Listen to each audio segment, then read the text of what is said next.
duha ka mga kongresista sa lalawigan sa Bohol.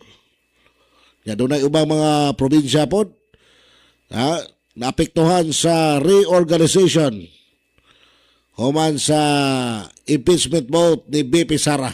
No? Kay nagno lagi. So nipahigayon og dako og lapad nga reorganization ang liderato sa House of Representatives human sa mga kalamuan sa impeachment proceedings batok kang Vice President Sara Duterte.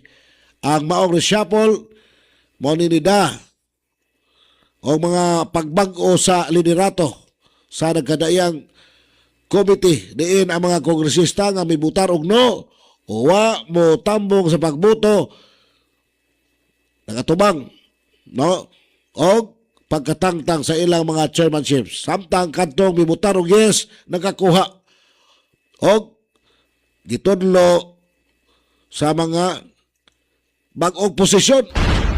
Firing line. So, ang mga representante o kongresista no, sa lalawigan sa Bohol nga dibutar og no. Duha. No, duha ka representante sa probinsya sa Bohol ang nipadayag sa ilang pagsupak sa impeachment complaint.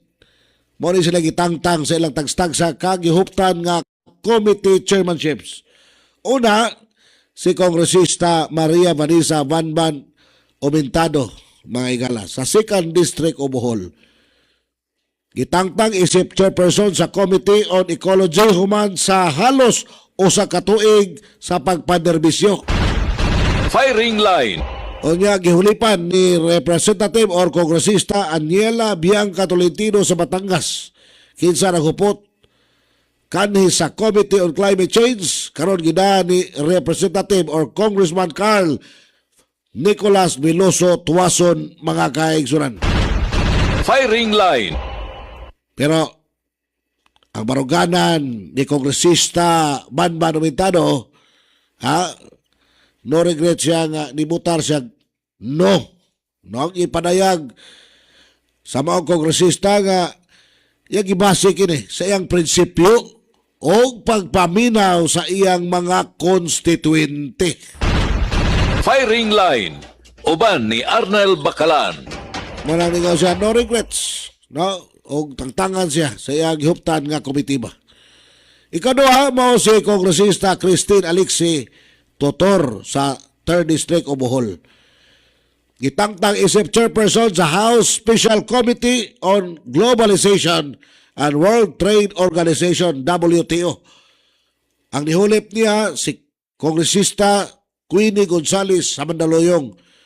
Ang baruganan usab ni Totor, diingon siya ang iyang boto lagikan sa konsultasyon sa iyang mga konstituente nga gusto hatagan og prioridad ang mas dinalian nga panginahanglan sa iyang distrito. Firing line. Uban ni Arnel Bacalan. So sama ni Kongresista Banban Omentado sa 2nd Distrito, ang rason ni Kongresista Totor, magyapon, no regrets, mga igala. Muna nga, musaludo ko aning mga klases politiko. Kani klases mga kongresista nga dunay baruganan, mga amigo. No? Di pareha aning sa 1st District sa Bohol. Nga si Kongresista Babayap, mga igala. Si Aramay nag-yes niya sa Bohol, mga kaigsunan. Sa iyang pag-yes, pagbutar og yes sa impeachment batok sa Vice Presidente, ay giregaluhan siya. Nakakupot siya karong bag-o pwesto.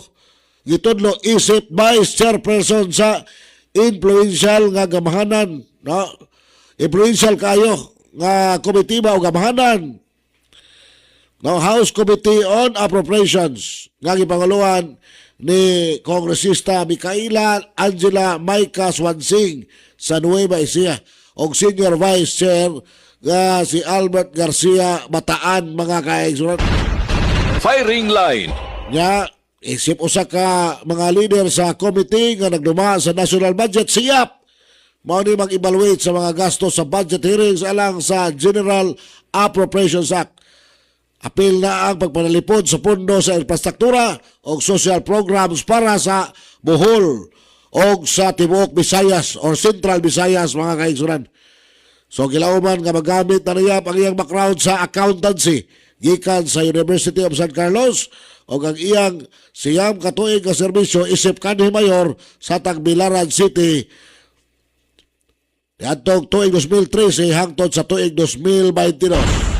Firing line, uban ni Arnel Bakalan. Unya ang uban ng mga kongresista sa nasod nga napektuhan sa reshuffle, di lamang ang Bohol ang nakatagamtam og pag hukas dining ilang gihuptan nga komitiba, dining pag-usab sa ilang tags-tagsa ka mga gidanga komitiba, apil sa nahitamong or natigayong reorganization sa Kamara kining mosunod. No? Si Kongresista Christine Singson mihan sa Ilocos Sur, 2nd District, Deputy Speaker ni siya karon, pero wala kay dibutar mo siyang no, awa na gihulipan siya mga kaigsunan. Firing line, Gihulipan siya ni Kongresista Mercedes San Negros Occidental, no? Unya si Kongresista George Risma San Negros Occidental, chair person sa Committee on Science and Technology. Iboto man siya no, gihulipan siya. Og laing kongresista, no? Kongresista gikan sa usa ka party list nga si Marquez mga kaibigan. firing line, Unya si Kongresista Jules or kining Roldan Singson, no? Sa Ilocos Sur 1st District, no? Assistant Majority Leader and Vice Chair sa Appropriations. No ba siya? Agitang-tang pwesto.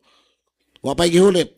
Unya si Arthur Yap, no? Art Yap, sa murang kuryente party list.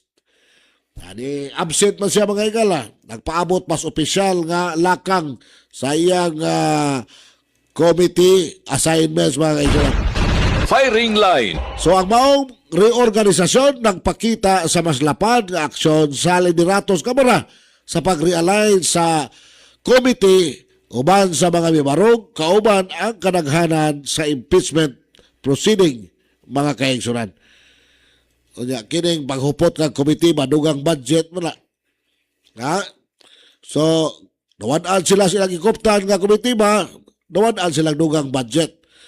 So apektado yun sa tinuod lang pero mao lagi na ningon si Kongresista Banban Omentado o Kongresista Alexi Totor mga amigo, no regrets kay among gitahod ang desisyon sa among mga konstituente. Unya amo sang gimarugan ang amo dihang prinsipyo wanang no regrets me sa maong paghitabo. Gani si Governor Aris Umentado mga igala, no? Proud siya sa iyang asawa, iyang gisuportahan, no?